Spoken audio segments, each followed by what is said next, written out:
Good morning friends. Lucent G K करवाएंगे आपको history part number 9। Most important, हर exam के लिए महत्वपूर्ण है। SSC, railway, NTPC, group D, IB, JSSC, JPSC, चाहे कोई भी एग्जामिनेशन हो आपके स्टेट और गवर्नमेंट के, हर एग्जाम में लुसेंट से क्वेश्चन पूछे जाते हैं। आइए बताते हैं आपके हिस्ट्री लुसेंट जी का चल रहा है पार्ट नंबर 9 वीडियो। इसके पहले पार्ट 1 से लेकर पार्ट 8 तक का वीडियो अपलोड किए लुसेंट जी के, जो नहीं देखे हैं जाएगा चैनल के प्लेलिस्ट में, वहाँ पे आपको पार्ट 1 से लेकर पार्ट 8 तक का वीडियो मिल जाएगा। और उस वीडियो को शेयर अवश्य कर दें, और वीडियो अच्छा लगे लास्ट तक जरूर देख के लाइक कर दें। तो स्टार्ट करें। टॉपिक देखिए आज चलेगा आपका सल्तनत कालीन शासन व्यवस्था। इसके पहले अंत किए थे आपका मुगल काल, जो आपका अंत सल्तनत काल का अंत किए थे। क्या चल किए थे आपका गुलाम वंश, ठीक है, वो अंत किए थे आपका। आपका देखिए 5 वंश था जो कि हम अंत किए थे, ठीक है। आज देखिए लास्ट आपका वंश जो अंत किए थे वो था आपका लोधी वंश, जिसके संस्थापक थे जिसके संस्थापक थे बहलोल लोधी, और अंतिम थे इब्राहिम लोधी। आइए स्टार्ट करेंगे। देखिए आज हम आपका सल्तनत कालीन शासन व्यवस्था। केंद्रीय प्रशासन का मुखिया देखिए सुल्तान कहलाता है। बलबन एवं अलाउद्दीन के समय अमीर प्रभावीन हो गए। अमीरों का महत्व चरमोत्कर्ष पर था लोधी वंश के शासनकाल में। सल्तनत काल में मंत्री परिषद को मजलिस ए खलवत कहा गया। मजलिस ए खास में मजलिस ए खलवत की बैठक होती थी, अति महत्वपूर्ण है। बार ए खास, इसमें सुल्तान सभी दरबारियों, खानों, अमीरों, मालिकों और अन्य रईसों को बुलाता था। बार ए आजम, सुल्तान राजकीय कार्यों का अधिकांश भाग पूरा करता था। मंत्री एवं उससे संबंधित विभाग, वजीर को कहा जाता था, याद रखिएगा, उसमें प्रधानमंत्री कहा जाता था वजीर को। राजस्व विभाग का प्रमुख को कहा जाता था वजीर। नंबर 2, मुशरीफ ए मुमालिक, महालेखागार है। प्रांतों एवं अन्य विभागों से प्राप्त आय एवं व्यय का लेखा जोखा को कहा जाता है मुशरीफ ए मुमालिक। नंबर 3, मजूमदार, मजूम आदर, उधार दिए गए धन का हिसाब रखना को मजूमदार कहा जाता था। नंबर 4 है खजीन, कोषाध्यक्ष को खजीन कहा जाता था। नंबर 5 है आरीज ए मुमालिक, दीवान ए अर्ज अथवा सैन्य विभाग का प्रमुख अधिकारी को आरीज ए मुमालिक कहा जाता था। नंबर 6 है सद्र उस्त्र सुदूर, धर्म विभाग एवं दान विभाग का प्रमुख को सद्र उस्त्र सुदूर कहा जाता है। आइए देखिए कुछ लिखा हुआ है आपका विभाग और उसके बनाने वाले सुल्तान का नाम पढ़ेंगे। दीवान ए मुस्तक राज, वित्त विभाग जिसके बनाने वाले सुल्तान हैं अलाउद्दीन खिलजी। नंबर 2 है दीवान ए कोही, इसे कृषि विभाग मोहम्मद बिन तुगलक। नंबर 3 दीवान ए अर्ज, सैन्य विभाग के इसके बनाने वाले सुल्तान हैं बलबन। नेक्स्ट है दीवान ए बंदगान, इसके हैं आपके फिरोज शाह तुगलक सुल्तान है। दीवान ए खैरात, ये बनाए हैं आपके फिरोज शाह तुगलक। दीवान ए इस्तिहाक, ये बनाए हैं आपके फिरोज शाह तुगलक। आइए तो हम आगे जाएंगे। क्या है आपका काजी उल कजात, सुल्तान के बाद न्याय सर्वोच्च अधिकारी को कहा जाता था काजी उल कजात। नंबर 8 है बरीद ए मुमालिक, गुप्तचर विभाग का प्रमुख अधिकारी को बरीद ए मुमालिक कहा जाता था। नंबर 9 है वकील ए दर, सुल्तान की व्यक्तिगत सेवाओं की देखभाल करता था। नंबर 10 दीवान ए खैरात, दान विभाग को कहा जाता था दीवान ए खैरात। नंबर 11 दीवान ए बंदगान, दास विभाग को दीवान ए बंदगान कहा जाता था, जहां पे गुलाम रखे जाते थे उसे कहा जाता था दीवान ए बंदगान। नंबर 12 है दीवान ए इस्तिहाक, कहा जाता था पेंशन विभाग को दीवान ए इस्तिहाक कहा जाता था। नेक्स्ट देखिए पॉइंट है दिल्ली सल्तनत अनेक प्रांतों में बटा हुआ था, जिसे इक्ता या सूबा कहा जाता था। यहाँ का शासन नायाब या वली या मुफ्ती द्वारा संचालित होता था। इक्ताओं को सीकों जिलों में विभाजित किया गया था, जहाँ का प्रमुख अधिकारी सिकदार होता था, जो एक सैनिक अधिकारी था। नेक्स्ट है आपका सीकों को परगनों में विभाजित किया गया था। आमील परगने का मुख्य अधिकारी, रखिएगा आमील जो है वो परगने का मुख्य अधिकारी था और मुशर्रिफ लगान को निश्चित करने वाला अधिकारी। आइए देखेंगे नेक्स्ट आपका है, एक शहर या 100 गांवों के शासन की देखरेख अमीर ए सदा नामक अधिकारी का। देखिएगा बहुत महत्वपूर्ण क्वेश्चन बन सकता है। एक शहर या 100 गांवों के शासन की देखरेख कौन करता था? तो अमीर सदा नामक अधिकारी करता था। नेक्स्ट पॉइंट है, प्रशासन से छोटी इकाई ग्राम होता था। पूछेगा परीक्षा में, प्रशासन से छोटी इकाई तो कहना जाएगा ग्राम होता था। सुल्तान की अस्थाई सेना को खासखेल नाम दिया गया था। नेक्स्ट है, मंगोल सेना की वर्गीकरण की दशमलव प्रणाली को सल्तनत कालीन सैन्य व्यवस्था का आधार बनाया गया था। आइए देखेंगे राजस्व कर व्यवस्था के बारे में हम लोग पढ़ेंगे। उस्र मुसलमानों से लिया जाने वाला भूमि कर को देखिए कहा जाता था आपका उस्र। खराज कहा जाता था गैर मुसलमानों से लिया जाने वाला भूमि कर को खराज कहा जाता था। नेक्स्ट है जकात, मुसलमानों पर धार्मिक कर होता था, संपत्ति का 40वां हिस्सा उसे कहते हैं जकात। जो मुसलमानों पर धार्मिक कर आने के टैक्स दिया जाता था उसे जकात कहा जाता था। जजिया, गैर मुसलमानों पर धार्मिक कर को जजिया कहा जाता है, जजिया कर जजिया टैक्स के रूप में। नोट देखिए खम्स, यह लूटे हुए धन, खानों अथवा भूमि में गड़े हुए खजानों से प्राप्त संपत्ति का 1/5 भाग था जिस पर सुल्तान का अधिकार था तथा शेष 4/5 भाग पर उसके सैनिकों अथवा खजाने को प्राप्त करने वाले व्यक्ति का अधिकार होता था। परंतु फिरोज तुगलक को छोड़कर अन्य सभी शासकों ने 4/5 हिस्सा स्वयं अपने लिए रखा। सुल्तान सिकंदर लोदी ने गढ़े हुए खजानों में से कोई हिस्सा नहीं लिया था। ये कुछ थे आपके इंपॉर्टेंट फैक्ट। आइए आते हैं नेक्स्ट पेज और भी कुछ इंपॉर्टेंट पॉइंट के साथ जानेंगे। देखिए क्या है आपका, सल्तनत काल में बारूद की सहायता से गोला फेंकने वाली मशीन को मंगलिक तथा आराध कहा जाता है। बहुत महत्वपूर्ण देखिए क्वेश्चन बनेगा यहाँ पे आपका, क्या बनेगा, सल्तनत काल में बारूद की सहायता से गोला फेंका जाता था उस मशीन को मंगलिक तथा आराध कहा जाता था। अलाउद्दीन खिलजी ने इक्ता प्रथा को देखिए समाप्त कर दिया। इक्ता प्रथा का शुरुआत किया था इल्तुतमिश ने और अलाउद्दीन खिलजी ने इक्ता प्रथा को समाप्त किया था। इक्ता प्रथा की दोबारा शुरुआत फिरोज तुगलक ने, किसने किया? दोबारा शुरुआत जो है इक्ता प्रथा का फिरोज तुगलक ने की थी। सल्तनत काल में अच्छी नस्ल के घोड़े तुर्की, अरब एवं रूस से मंगाए जाते थे। हाथी मुख्यतः बंगाल से हाथी जो है ना मंगाया जाता था आपका बंगाल से। सल्तनत कालीन कानून शरीयत, कुरान एवं हदीस पर आधारित था।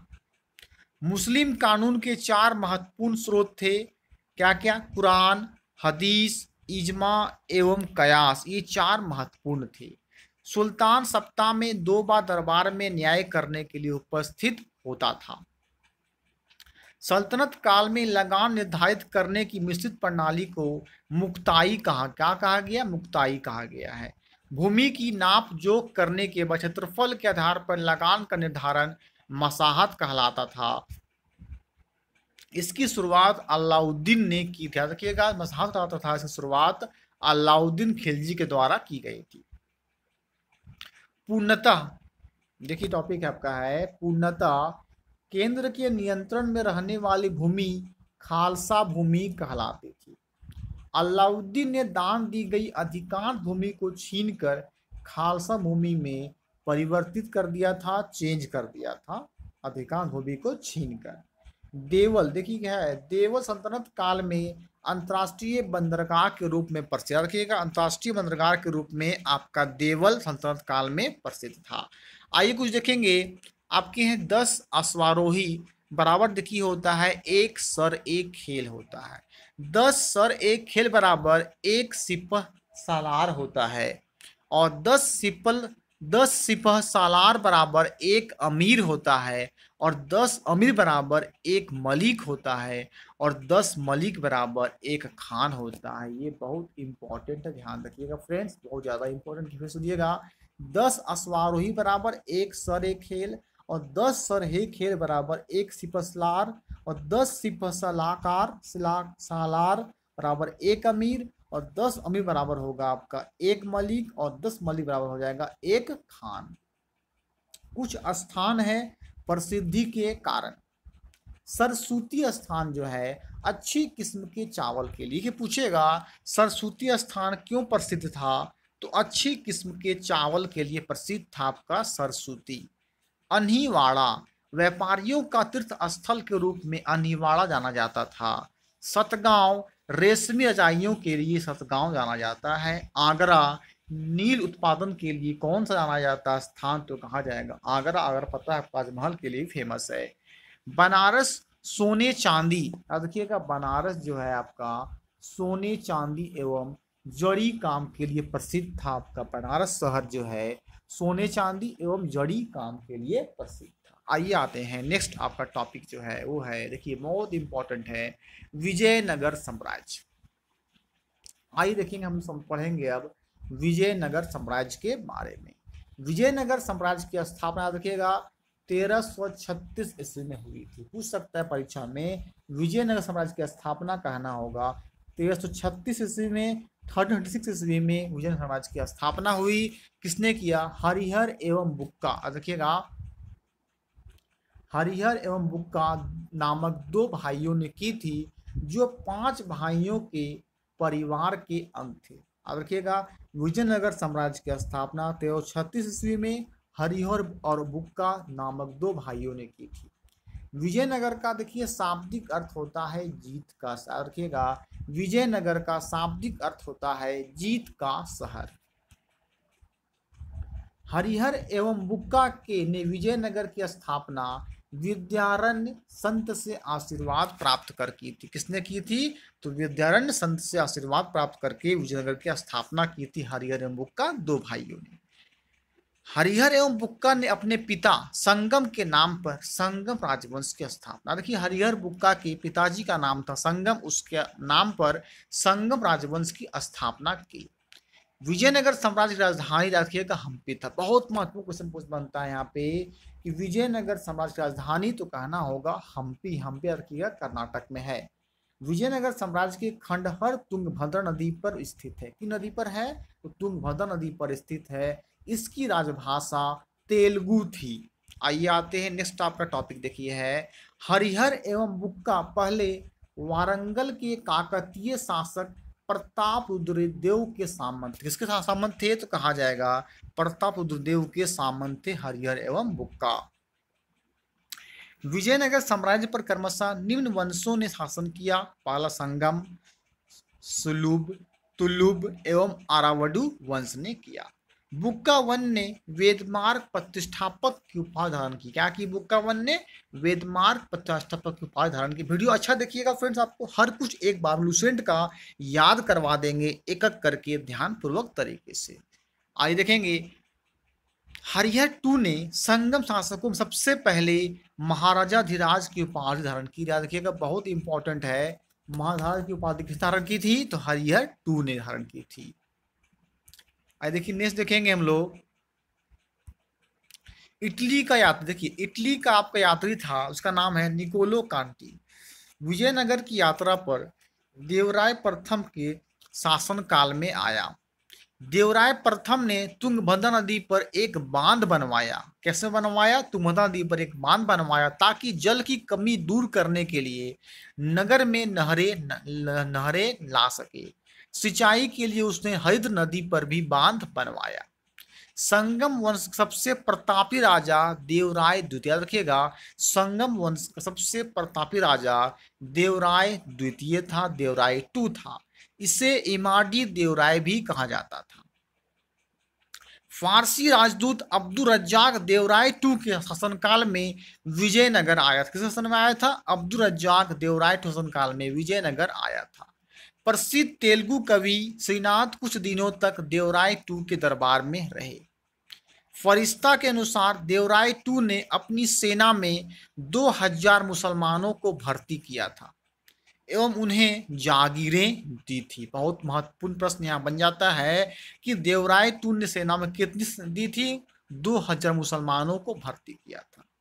नेक्स्ट पॉइंट है, एक अभिलेख में देवराय टू को जगबेटकर यानी कि हाथियों का शिकार कहा गया है। देवराय टू को जगबेटकर यानी कि हाथियों का शिकार कहा गया है। आइए देखें कुछ संगम वंश के प्रमुख, देखिए क्या क्या आपके शासक थे उसके बारे में पढ़ें। देखिए पहला आपका है हरिहर, इसका 336 लेकर 1356 ईस्वी पूर्व था। बुक्का वन 1356 से 1377 ईस्वी तक था। हरिहर टू 77 से 1404 ईस्वी तक हुआ। देवराय वन तो 1422 ईस्वी तक हुआ। देवराय टू 1422 से 1446 ईस्वी तक हुआ। मल्लिकार्जुन 1446 से 1465 ईस्वी तक हुआ। विरूपाक्ष 1465 से 1485 ईस्वी शासन काल किया। ये कुछ थे इंपॉर्टेंट संगम वंश के प्रमुख शासक। सबसे पहले हरिहर, फिर बुक्कावन, फिर हरिहर देवराय टू, मल्लिकार्जुन और विरूपाक्ष टू। आइए आते हैं नेक्स्ट पढ़ेंगे विजयनगर साम्राज्य में और भी कुछ इंपॉर्टेंट टॉपिक को। देखिए पढ़ेंगे, देवराय टू ने संस्कृत ग्रंथ महानाटक सुधानिधि एवं ब्रह्मसूत्र पर भाष्य लिखा था। किसने? देवराय टू ने महानाटक सुधानिधि एवं ब्रह्मसूत्र पर भाष्य लिखा। मल्लिकार्जुन को प्रौढ़ देवराय भी कहा जाता था। किसे कहा जाता? प्रौढ़ देवराय। तो मल्लिकार्जुन को प्रौढ़ देवराय भी कहा जाता था। नेक्स्ट है, सालुब नरसिंह ने विजयनगर में दूसरे राजवंश सालुब वंश 85 से 1506 ईस्वी की स्थापना की। सालुब वंश के बाद विजयनगर पर तुल्लुब वंश का शासन स्थापित हुआ। नेक्स्ट है तुल्लुब वंश 1505 से 1565 ईस्वी की स्थापना वीर नरसिंह ने की थी। नेक्स्ट है, तुल्लु वंश का महान शासक कृष्णदेव राय था। कौन सा? तुल्लु वंश का महान शासक था कृष्णदेव राय था। वह 8 अगस्त 1509 ईस्वी को शासक बना। सालू टिम्मा कृष्णदेव राय का योग मंत्री एवं सेनापति था। बाबर ने अपनी आत्मकथा बाबरनामा में कृष्णदेव राय की भारत का सर्वाधिक शक्तिशाली शासक बताया। नेक्स्ट है, कृष्णदेव राय के शासनकाल में पुर्तगाली यात्री डोमिगोस पायस विजयनगर आया था। कौन आया था किस शासनकाल में? तो डोमिगोस पायस विजयनगर आया था। कृष्णदेव राय के दरबार में तेलुगु साहित्य के 8 सर्वश्रेष्ठ कवि रहते थे। कितने रहते थे? 8 रहते थे। तेलुगु साहित्य के 8 श्रेष्ठ कवि रहते थे जिन्हें अष्टदिग्गज कहा जाता था। उसके शासनकाल को तेलुगु साहित्य का क्लासिक युग कहा गया है। नेक्स्ट, कृष्णदेव राय ने तेलुगु में अमुक्त माल्याद एवं संस्कृत में जाम्बवती कल्याणम की रचना की। नेक्स्ट पॉइंट है, पांडुरंग महात्यम की रचना तेनालीराम रामकृष्ण ने की थी। नागलपुर नामक नए नगर हजारा एवं विठल स्वामी मंदिर का निर्माण कृष्णदेव राय ने करवाया था। कृष्णदेव राय की मृत्यु, रखिएगा, कृष्णदेव राय की मृत्यु 1529 ईस्वी में हो गई थी। नेक्स्ट है, कृष्णदेव राय ने आंध्र भोज, अभिनव भोज, आंध्र पितामह आदि उपाधि धारण की थी। कितना उपाधि जो धारण किया था कृष्णदेव राय ने। तुल्लु वंश का अंतिम शासक सदाशिव था।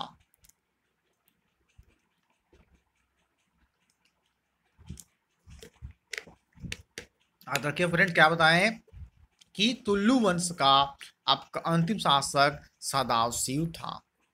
नेक्स्ट है, राजसी तंगड़ी या तालीकोटा या बन्नी हट्टी का युद्ध देखिए 23 जनवरी 1565 ईस्वी को हुआ था। बहुत इंपॉर्टेंट, क्या कहते हैं इसको? राजसी तंगड़ी या तालीकोटा या बन्नी हट्टी, तीनों नाम से जाना जाता है। ये युद्ध जो है आपका 23 जनवरी 1565 ईस्वी में हुआ था। याद रखिएगा 23 जनवरी एक खास इंपॉर्टेंट डे है जो प्रत्येक 23 जनवरी को सुभाष चंद्र बोस जयंती मनाई जाती है, जिसे नेताजी भी कहा जाता है। तो राजसी तंगड़ी, तालीकोटा या बन्नी हट्टी का युद्ध 23 जनवरी 1565 ईस्वी में हुआ। इसी युद्ध के कारण विजयनगर का क्या हो गया? पतन हो गया। जो युद्ध हुआ ना आपका तालीकोटा का, इस कारण विजयनगर का पतन हो गया, गिरावट हो गया। विजयनगर के विरुद्ध बने दक्षिण राज्यों के संघ में शामिल था कौन? देखिए बीजापुर था, शामिल था विजयनगर में। अहमदनगर था, गोलकुंडा एवं बीदर था। इस संयुक्त मोर्चे का नेतृत्व अली आदिल शाह कर रहा था। कौन कर रहा था? इस सबका अली आदिल शाह कर रहा था। तालीकोटा के युद्ध में विजयनगर का नेतृत्व राम राय कर रहा था। कौन? राम राय कर रहा था। विजयनगर के राजाओं और बहमनी के सुल्तानों के हित तीन अलग क्षेत्रों में आपस में टकराते थे। तुंगभद्रा के दोआब में, कृष्णा गोदावरी के कछार में और मराठावाड़ प्रदेश में।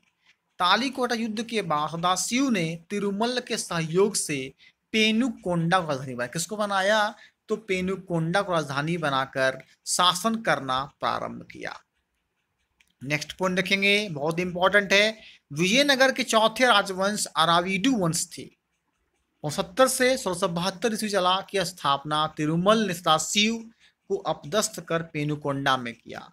अराविडु वंश का अंतिम शासक रंग थर्ड था। नेक्स्ट देखेंगे, अराविडु शासक वेंकट टू के शासनकाल में ही वोडेयार ने 1612 ईस्वी में मैसूर राज्य की स्थापना की थी। नेक्स्ट पॉइंट है, विजयनगर साम्राज्य की प्रशासनिक इकाई का क्रम घटते हुए इस प्रकार था: प्रांत, मंडल, कोट्टम या वलनाडु जिला, नाडु मेला ग्राम, 50 ग्राम का समूह, ऊर ग्राम।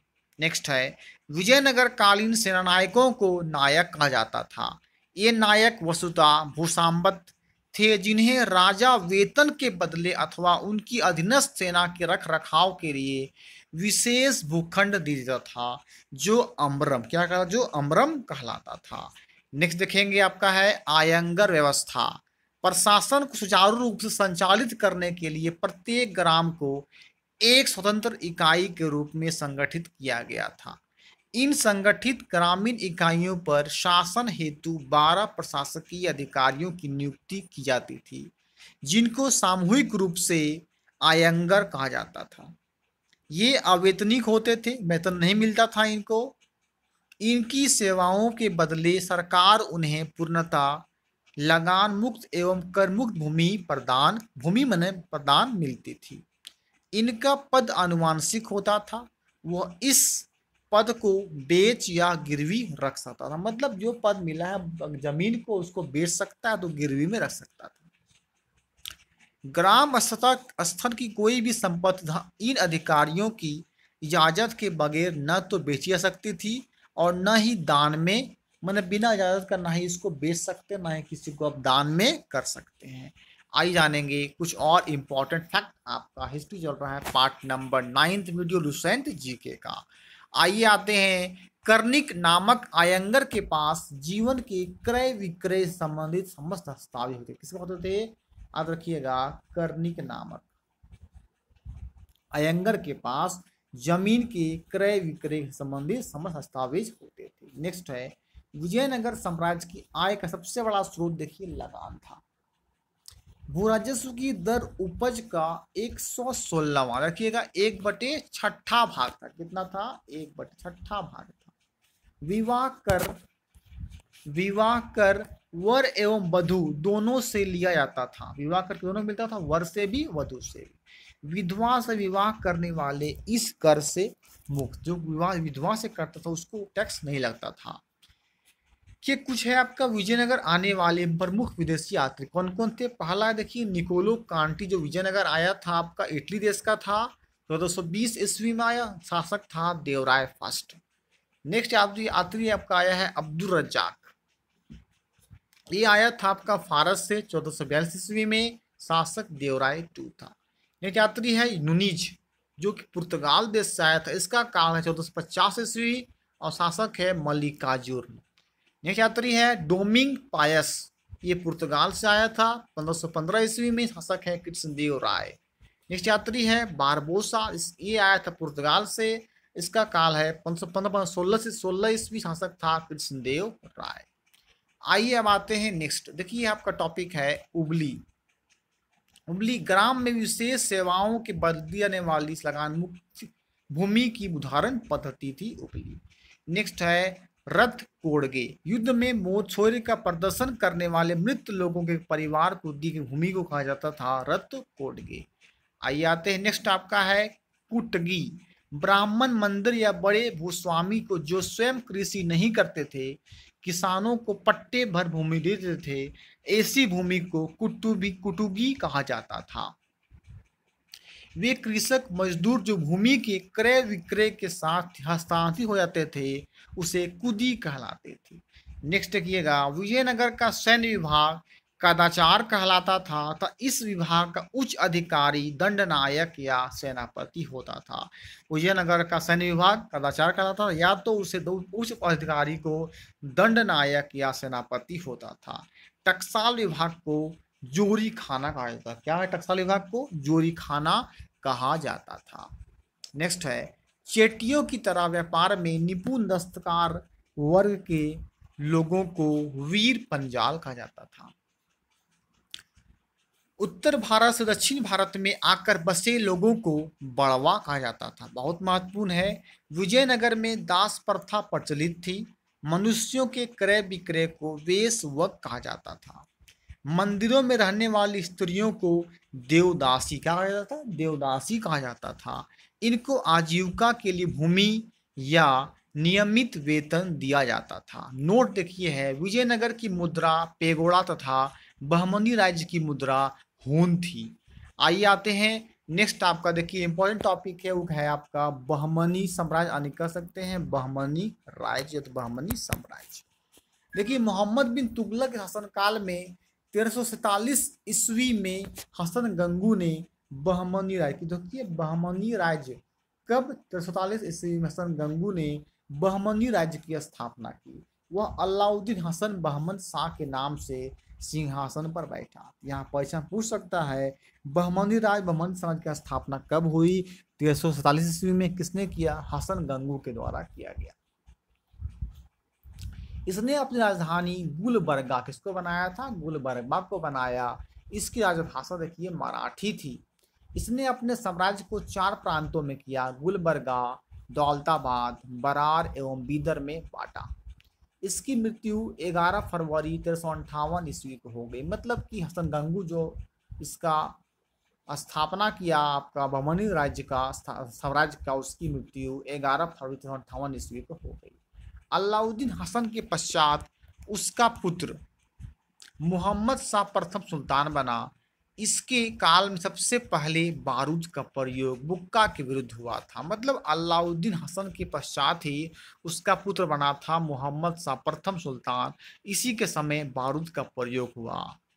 भीमा नदी के तट पर फिरोजाबाद की स्थापना ताज उद्दीन फिरोज ने की थी। फिरोज खगोलिकी की प्रोत्साहन देता था और उसने दौलताबाद के पास एक वैधशाला बनवाई थी। नेक्स्ट पॉइंट है, अलाउद्दीन अहमद प्रथम ने अपनी राजधानी गुलबर्गा से हटाकर बीदर में स्थापित की। इसने बीदर का नया नाम मुहम्मदाबाद रखा। मोहम्मद III के शासनकाल में ख्वाजा जहां की उपाधि से महमूद गवां को प्रधानमंत्री नियुक्त किया गया था। नेक्स्ट पॉइंट है इंपॉर्टेंट, महमूद गवां ने बीदर में एक महाविद्यालय की स्थापना कराई। नाम था रियाजुल इंसा। नाम से महमूद गवां के पत्रों का संग्रह किया गया, जमा किया गया। आइए देखेंगे बहमनी वंश के प्रमुख शासक कौन कौन थे।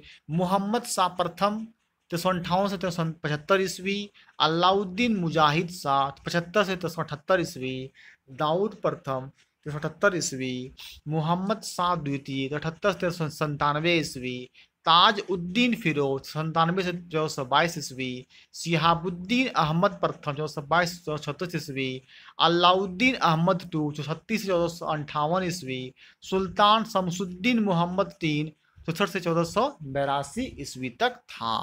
आइए कुछ और जानेंगे इनके बारे में।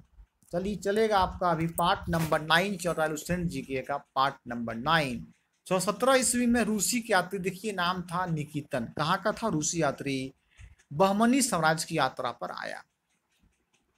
इस समय बहमनी राज्य पर ताज उद्दीन फिरोज का कौन शासन था? ताज उद्दीन फिरोज का शासन था। बहमनी साम्राज्य के चारों प्रांतों, तरफों या अतरफों के प्रांतपति तरफदार उसके विरुद्ध विशेष जाना जाते थे। नंबर फर्स्ट है दौलताबाद का तरफदार मसनद ए आली। नंबर 2 बरार का तरफदार मजलिस ए आली कहते थे। नंबर 3 बीदर का तरफदार इसे अजाम ए हुमायूं कहते थे। नंबर 4 गुलबर्मा का तरफदार इसे मालिक नयाब कहते थे। बीजापुर गुलबर्गा तराप में शामिल था। यह सबसे महत्वपूर्ण तराप था, सबसे महत्वपूर्ण तराप था। नेक्स्ट पॉइंट है कलीम उल्लाह बहमनी वंश का अंतिम शासक। पूछ सकता है परीक्षा में, बहमनी वंश अंतिम शासक कौन था? कहना होगा कलीम उल्लाह बहमनी वंश का अंतिम शासक था। इसकी मृत्यु के समय बहमनी राज्य 5 स्वतंत्र राज्यों में बंट गया। इन स्वतंत्र राज्यों से संबंधित विवरण इस प्रकार हैं। पहला देखिए आपका राज्य है बीजापुर, इसके वंश थे आदिल शाही, संस्थापक यूसुफ आदिल शाह, स्थापना 1689 ईस्वी में। नंबर 2 अहमदनगर वंश था निजाम शाही। कौन थे अहमदनगर का? निजाम शाही। संस्थापक था मलिक अहमद, स्थापना 1490 ईस्वी में हुई थी। नंबर 3 है बरार राज्य वंश इमाद शाही, संस्थापक थे फतेह उल्लाह इमाद शाह, स्थापना 1490 ईस्वी में हुआ था। नंबर 4 है गोलकुंडा राज्य की वंश थे कुतुब शाही। देखिए गोलकुंडा बहुत इंपॉर्टेंट है, वंश कुतुब शाही, संस्थापक कुली कुतुब शाही। बहुत इंपॉर्टेंट संस्थापक पूछ सकता है, गोलकुंडा का कहना होगा कुली कुतुब शाह। स्थापना हुआ था इसका 1512 ईस्वी में। नंबर 5वां है बीदर वंश थे बरीद शाही, संस्थापक था अमीर अली बरीद और इसका स्थापना हुआ था 1526 ईस्वी में बीदर का।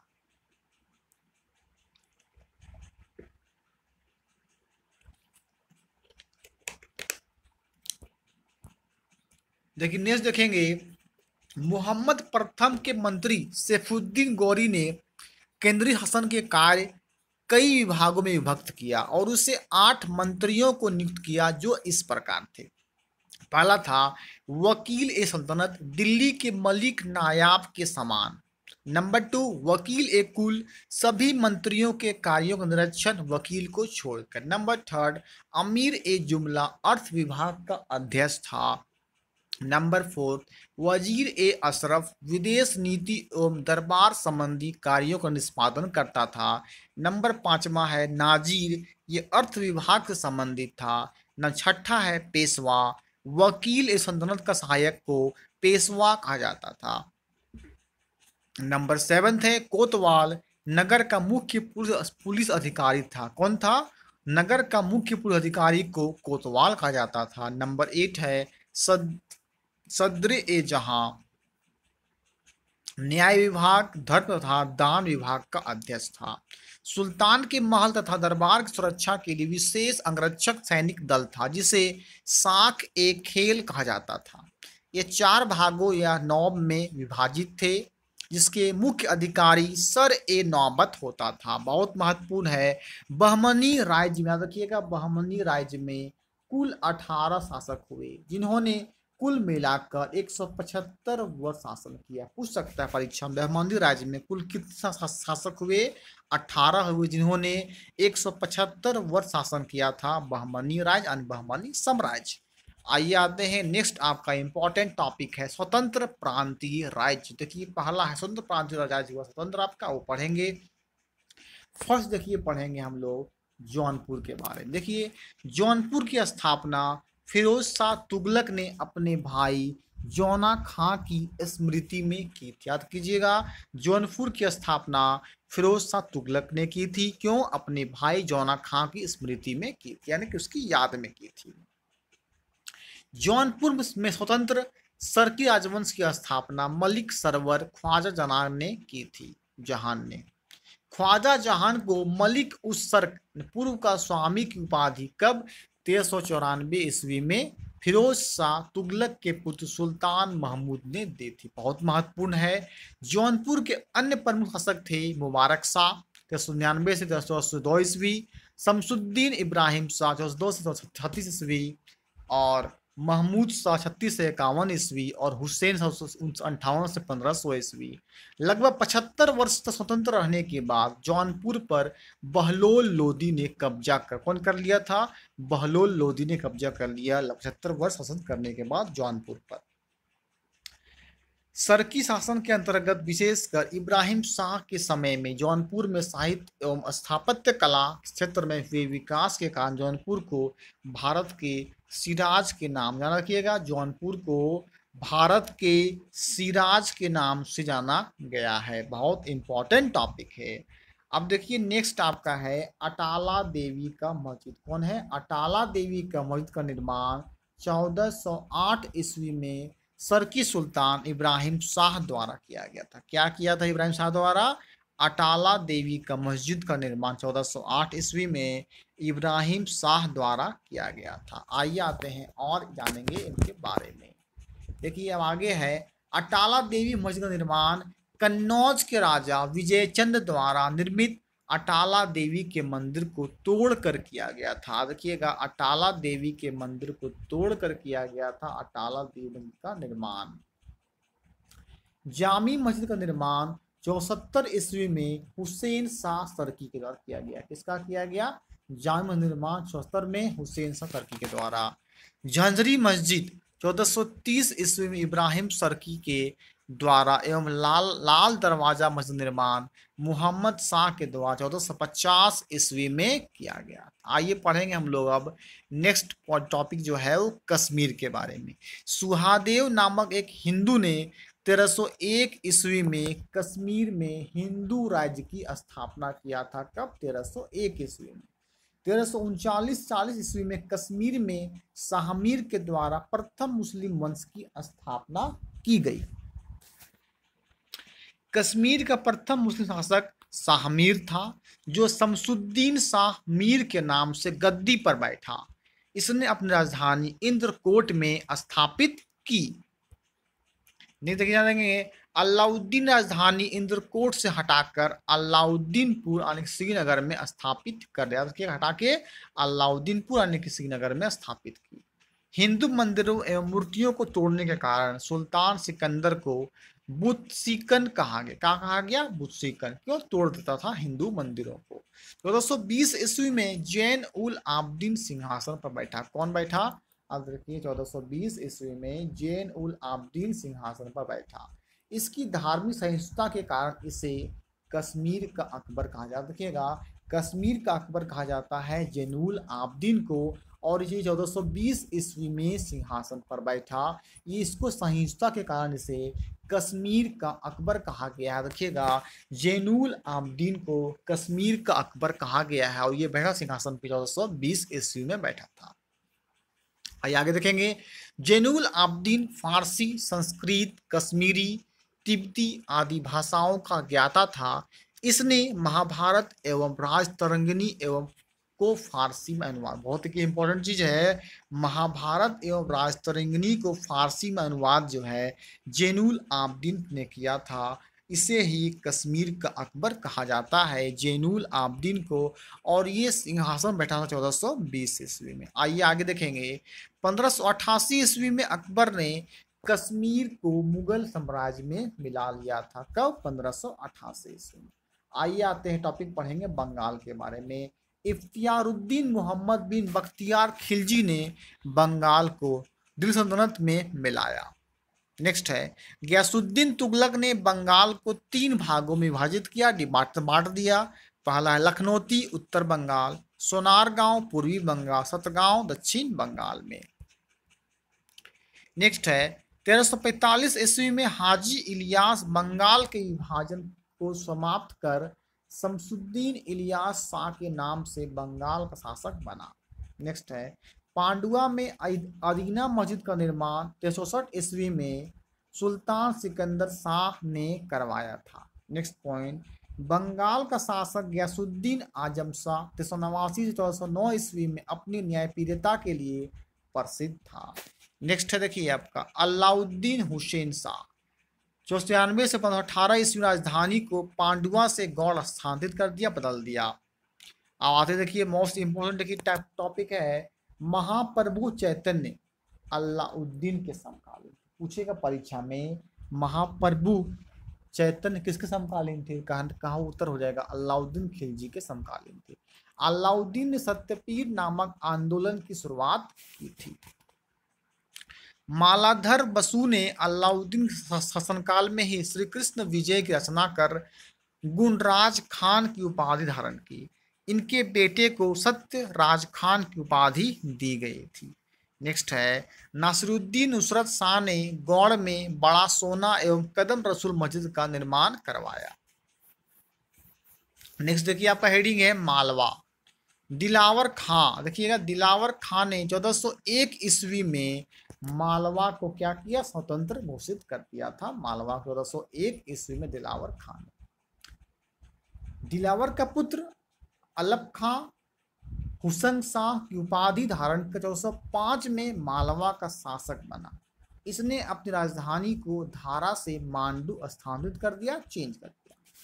मालवा में खिलजी वंश की स्थापना महमूद शाह ने की। किसने किया मालवा में खिलजी वंश की स्थापना? महमूद शाह ने।